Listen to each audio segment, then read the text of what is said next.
Thanks so much for letting us come in to talk about the whole debate of rewilding. And yeah, I'm just going to talk a bit about the the Carlton Marshes project, and talk about how actually the wilding stroke rewilding sort of conversation here really means about quite intense management on the site for the benefit of wildlife and conservation. So yeah, I'll do a little bit of a whistle stop tour of what we've been doing as Suffolk Wildlife Trust up in the north of the county. So hopefully everyone is aware of the back in 2016-17, the Wildlife Trust had quite a small land holding in the lower Waveney Valley, indicated here on this aerial shot with the red outlines, made up of Carlton Marshes, little piece of Alton on the right hand side of the screen here, and Castle Marshes in the north. Everything else in the landscape was arable, and had been in arable processes since 1968, where it was bought by a Dutch company, a Dutch investment company, and they farmed it for basically with wheat and bean crops mainly across the site. The trust made the move in 2016 to purchase it, and as of today the reserve boundary now looks something like this. So in fact we've still got a few gaps in it, but it entails about 1,200 acres of land now, opposed to approximately about under 150 acres of land we had originally. So really looking at conservation work on more of a landscape scale. I'm going to talk you through a little bit of the stuff that we went through, some of the decision processes, and why we made these decisions really. So Carlton Marshes obviously sits amongst a massive landscape of the Waveney Valley. We're also doing quite a lot of work beyond our boundaries, so I won't touch on that today, but working with neighbouring farmers, neighbouring landowners, to really try and make sure that the conservation effort here is as wide as possible, and not just in Wildlife Trust ownership.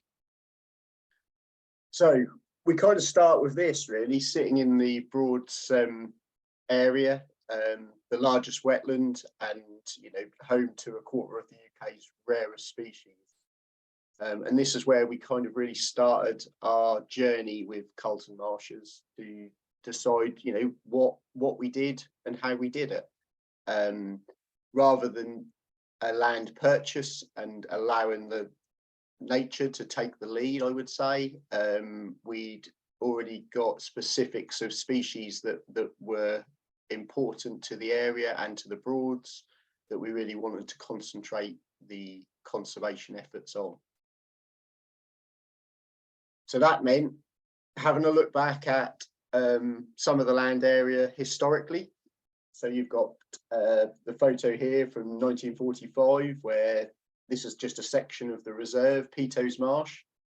It's the lowest lying part of the whole of the River Waveney Valley. So you can guarantee that in a high tide, surge tide event, this is normally the first place to go underwater. It historically was grazing marshes, as you can see in that 1945 photograph. Lots of dike lines, which are all obviously really good for broadland species. Taken it through the years, 1968, when the Dutch company took ownership of the land at Carlton, a big process went in place of land draining and filling in of dike networks, and to make as big arable areas as possible. So you can see in the 2016 picture, when we first took the site on, there was two on this, certainly on this piece of land, there was an artillery or artery drain running north-south and one east-west, and that was the only wet features of the site. The rest of the land was growing wheat or beans. So we had a good debate about what the importance of the patch was, and basically came with the decision that we wanted something that habitat-wise that was resilient, that would mean that it could take overtopping, and we landed with the decisions of two reed bed compartments on this particular piece of land, as you can see on the September picture. And the bottom end of this patch of the site would be all about breed and waders. So hopefully, I'm now going to just talk you through a bit of the process we went through to get to this point. This was the typical scene aerially from the land that was purchased. So big swathes of arable fields. Again, these fields were very poor agriculturally, not high yielding areas, and probably were one of the last places really to try and grow some crops on, because all it wanted to do was revert back to wetland itself. We had this whole process of looking at drawings and diagrams and the best processes and the best way to spend the money that we had available, which was all funded through Heritage Lottery. So hopefully you're aware of so we've obviously got a visitor centre here at Carlton, which I won't go into for this talk, because I think this is more about the conservation of the landscape.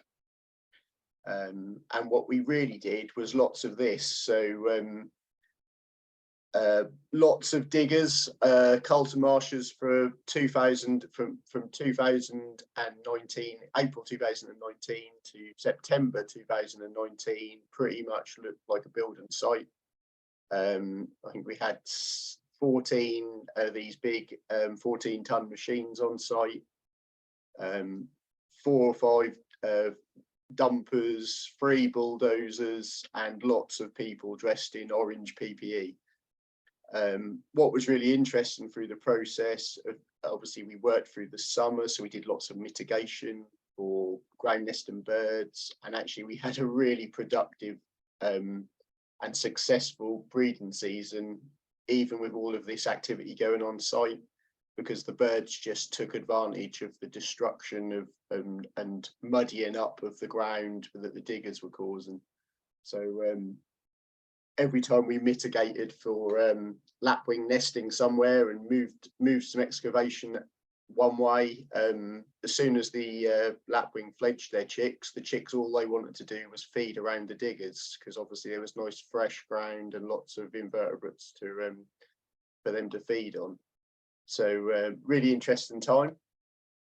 And the project ended up with this now. So going from that arable, almost desert-like area to this scene, which is exactly the same area, completely covered in water. Probably looks more like you could grow rice on it now than beans and wheat, but actually has been one of the well, it's held us now as one of the leading sites for productivity on the Suffolk coast for lapwing, redshank and avocet. So really good. And this was all due to the processes of actually trying to make the reserve as dynamic as possible. We also did the same. Share Marsh was the other part of the land that we bought at the time of the Heritage Lottery fund. Predominantly Share Marsh was arable, although I haven't got an actual aerial photo of the arable, but this is actually at the time before we started any of the work, this aerial shot. Lots of this that is now grass or reeds was actually growing crops back in 2014. And it just shows how quickly actually nature wants to take it back and return it to what it wanted to be. So we did lots of looking at this site, part of the site as well, and like we did for the Pitos Marsh area, and the site pretty much looks like this today aerially. So this was included, you know, lots of scrape creation. There was again lots of soil movement, lots of foot drain creation, really bringing water back into the landscape. Now, we did quite a lot of looking back over the years at old aerial photography and old pictures of the site, where actually show that there was, before the arable conversion, there was lots of wet splashes like this across the site. So we tried to hone a lot of that activity back on those actual parts that were already wet. So has meant doing a lot of searching for land drains so that we could control the site hydrologically to a fine detail. And really, the big thing about Carlton Marshes is we've always set it out to be as dynamic and as evolving as possible. So it's, for many wetlands across the UK, it's easy to get into a regime each year of doing the same things, whereas actually what we wanted to do was really be able to each year go in under you know, prescriptions, under maybe agri-environment that we have. We've actually pulled in a whole new process in some of our scheme to allow us to muddy up areas, allow us to rotivate up patches, and really make the site dynamic, and move the birds, mainly move the birds around the site. So there's different opportunities, different areas to try and move the site round and make things like fox predation and that work harder on the site, rather than know that they can go to the area that is specifically where the breeding waders are. And lots of this work. So this is a picture of the foot drain work that we do every year. All of our foot drains on the site, obviously once we use to drain water off the marshes, we now use them in reverse to bring water from the dikes into the marsh itself, creating lots of those wet edges important for breeding waders. So we have a big routine every year of messing them up again, making them muddy, and that's shown real successes for productivity of breeding waders so far at Carlton Marshes. I've got a few of these pictures, apologise for the quality of them as best I could do, but obviously this is really looking at the fact that, you know, the Broads is so important for all of those rare species in the UK, and predominantly it's important because of the processes and the man influence that has created those dike lines, created those reed bed areas, or managed those reed bed areas. So I was just going to reflect a little bit on that over the next few slides. This is a bit of an example of some fresh rotivating we've done this year. We've rotivated up patches of mud. Lots of this has come from RSPB science research, showing that actually if you can make a mess within the wetland, you know, it's real successful for the birds. And this was simply tractor and rotavator, and my team being brave enough to put the tractor in places that maybe normal tractor drivers wouldn't want to stick a tractor. So thankfully no one's got stuck so far yet, but I'm sure that day will come. Obviously, in this picture, if you can make it out, these are historically in the Broads, digging of dikes, cleaning out of dike lines, all done by hand. Obviously, I can't imagine my team's response. Well, I can imagine my team's response if I asked them to go and clean the dikes out by hand this winter. But obviously, we use big kit diggers. You know, this is standard practice, but actually, these diggers are being used to get the full effect of you know, keeping this site as dynamic as possible. again, changing times in the Broads landscape from windmills and wind power to get water off the marshes, to hydrologically control the site so that they can be grazed. We're still using those processes in modern day to control those water levels. Obviously, there's a lot more effort now in conservation and wetland management about holding water back so that we're not continually pumping out sites. Certainly the Waveney Valley used to pump water out until there was hardly anything left in the dike systems, which obviously wasn't great from a conservation point of view. And working with people like the Water Management Alliance and the Internal Drainage Boards, there's much better control of water levels through the valley patch. But obviously lots of that now is not by wind, it's by electricity. Obviously it's sparked ongoing electricity costs, have also sparked lots of conversations about holding on to water. So the increase in electricity has had one slight benefit, I would say, in terms of not great for all of us individuals, but it has highlighted to large landowners and ratepayers of IDB rates that actually there could be better ways to hold on to water, which obviously then has knock-on effects for conservation, hopefully 90% of the time in a positive way. This is quite a thing of peat was always in the Broads. Peat digging was obviously what created lots of our Broads that we have today. In Carlton, we've actually got some of the smaller Broads in the Broads area that were dug for peat for local people in the local area of Lowestoft. And one of the things that was noted quite a few years ago through research with the Broads Authority was that the species that were associated with these pools, so when peat was dug and then that flooded out, there was lots of inverts, aquatic inverts, that is, that were associated with these new pools that were being dug quite regularly because people were taking peat.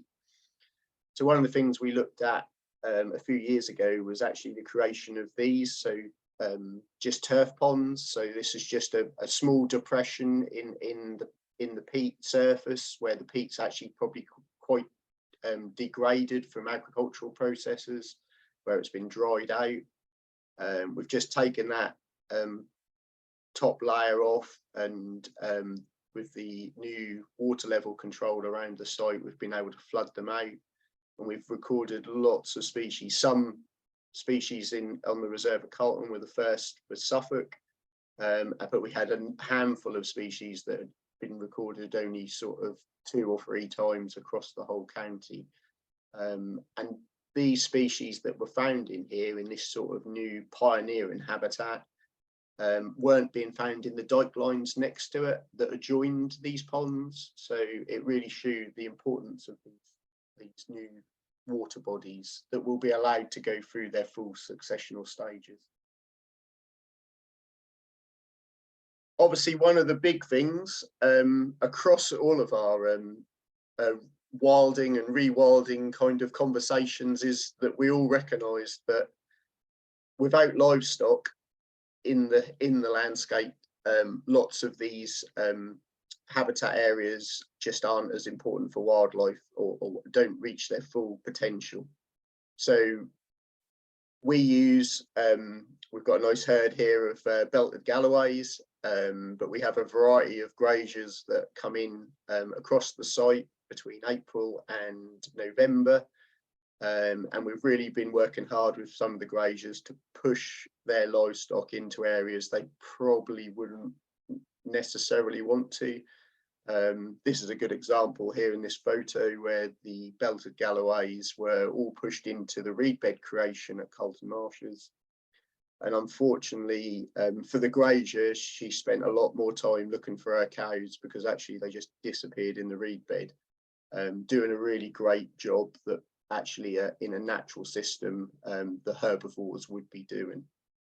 It's been a really interesting process, the introducing cattle grazing into the new habitats, because we've really paid a lot of attention to what other herbivores are there. So we're not putting too many livestock in at one time. So obviously at Carlton Marshes, we've got things like Chinese water deer that do a grazing job, obviously non-native, but actually are not having a dramatic impact on the habitat of the reserve at the moment. So we've had to really look at grazing pressures in a big way to make sure that the sward is at optimum condition for breeding waders or bittern, or hopefully one day cranes at Carlton. This is just reflecting back on, you know, the importance of the Broads area and its importance because of this intervention or influence by humans. You know, places at Carlton great for things like avocet. Obviously avocets like that disrupted habitat, that fresh mud, those freshly roughed up islands, and that's something we've really been paying attention to. All of the habitat work, all of those man dug or human dug and influenced dike lines and pools have now become home to around about, well, we're looking at 28 individual species of dragonflies and damselflies, which is probably one of the, so we're probably one of the now the best sites in the UK for these species. So really important for this variety of species. Right through, I've just got a few little videos that I will skip a little bit through, but things like this here, you know, lots of influence we do by, we've done a lot of work with trail cameras and obviously water rail chicks. Not quite nice to see an actual water rail chick for real, rather than just hearing the squeal and call of the adults. Fenraft spiders, you know, protected one species, has been introduced to the Waveney Valley, or it was there's high probability that of it being in the Waveney Valley, as it was found only at Redgrave and Locham Fen, which is the source of the river. So many years ago, the spider would have had much bigger range, and due to habitat degradation has only ended up surviving at that source. Massive success, the spiders all over the site, and is starting to move outwards from the areas where it has its strongholds, where it was introduced. So, you know, this is really about the importance of conservation and dynamic management across all species groups, really. Redshank, really good numbers of redshank across the reserve.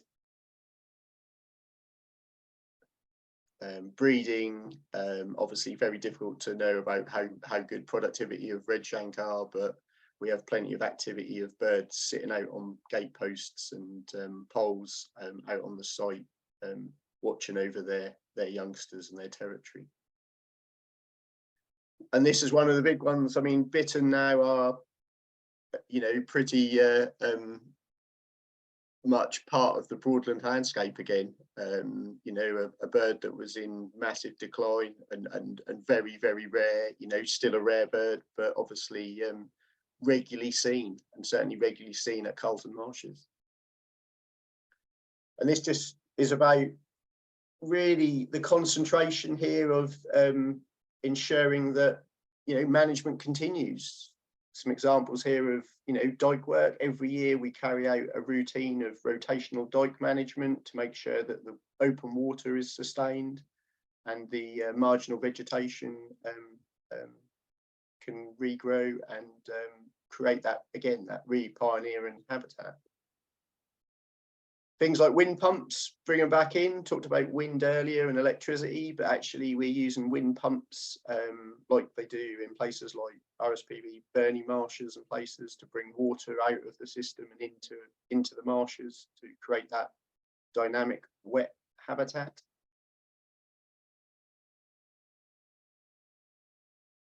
And sometimes, you know, management is, you know, the floodplain areas no longer work as fully functional floodplains, and you know, in massive swathes of the Broads, you know, we've engineered the rivers to get water from A to B as quick as possible.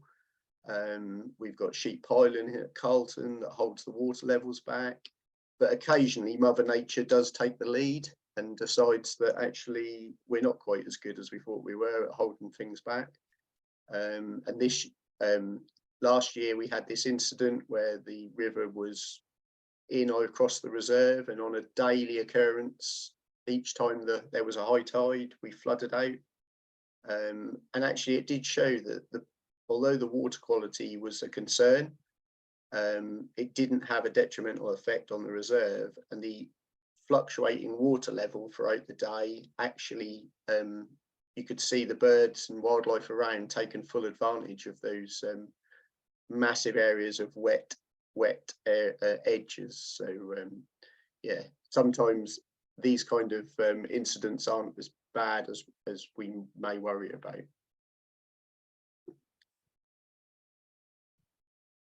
And really, this is this is the reserve from the air now.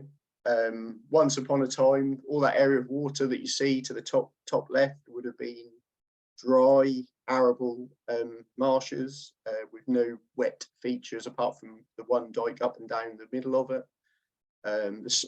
The land to the right would have all just been crop. And this now really shows the wetland. And the really important thing for Carlton marshes, as well as the wildlife, is that you've got this massive population of, you know, Lowestoft in the background there, which you can see in this photo.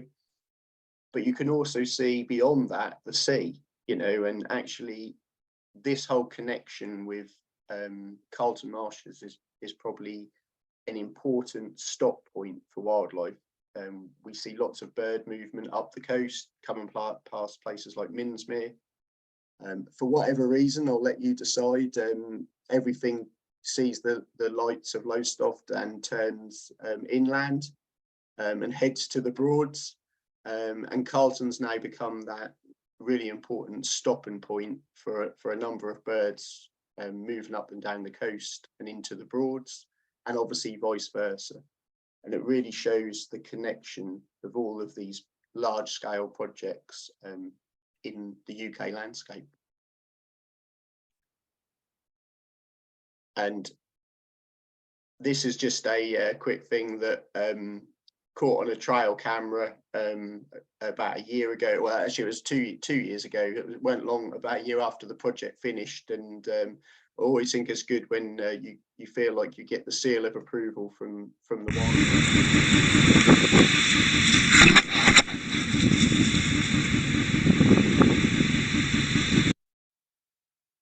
So yeah, I think that brings me to the end of my conversation, Martin. And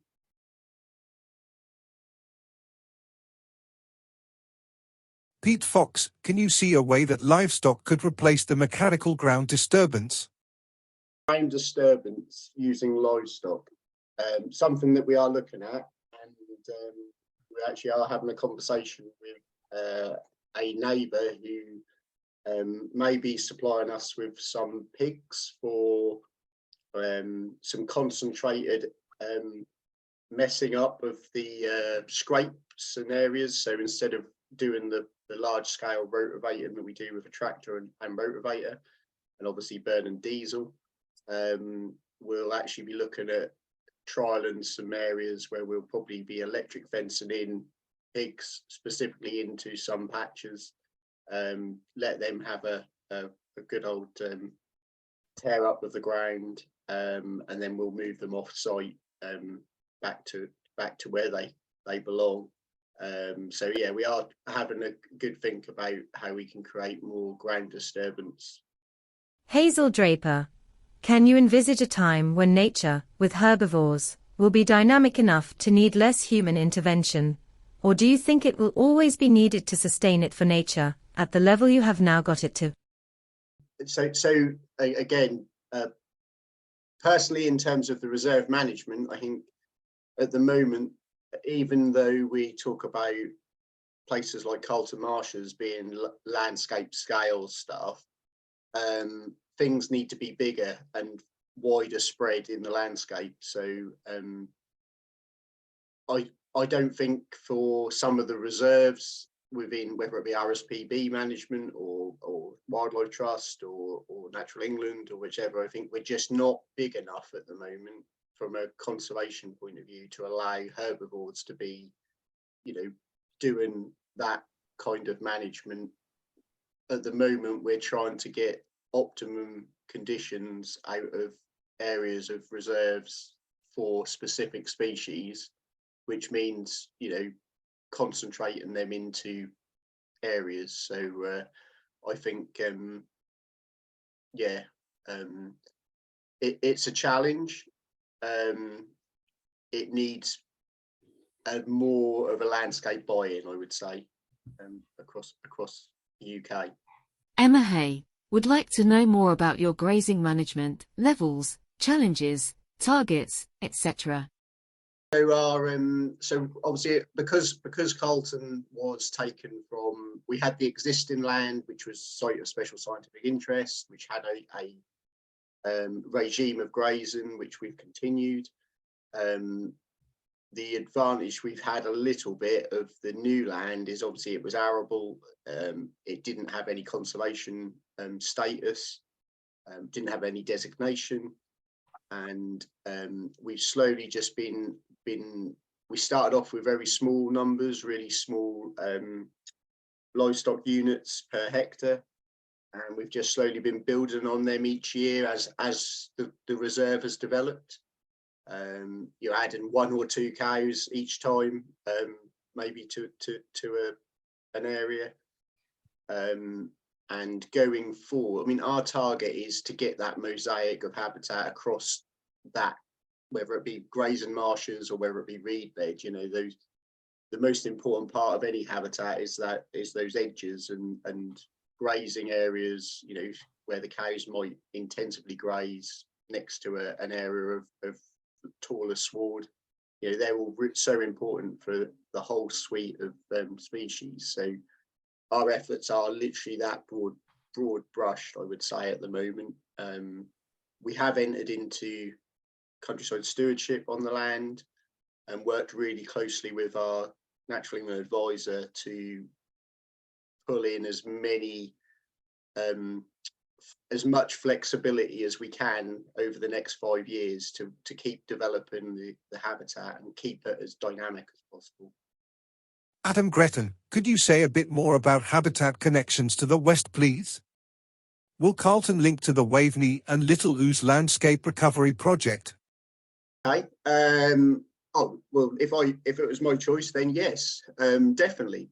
I think one of the things would obviously the River Waveney is the connection at the moment, the corridor, and slowly as things develop, we've been doing lots of work to the west with some, and we've still got some land that's in arable marshes, and actually, to be fair, the arable marshes have got things like rotational lapwing plots on, so they get large numbers of lapwing on them through the breeding season, but actually they lots of those birds then move onto the marsh, up onto Carlton Marshes where there's wet feeding edge and stuff, so there's a real link up there. And then as you go further west, obviously you pass Beccles and Bungay and heading up towards the Ouse Headwaters project area, including places like Redgrave and all the valley fens.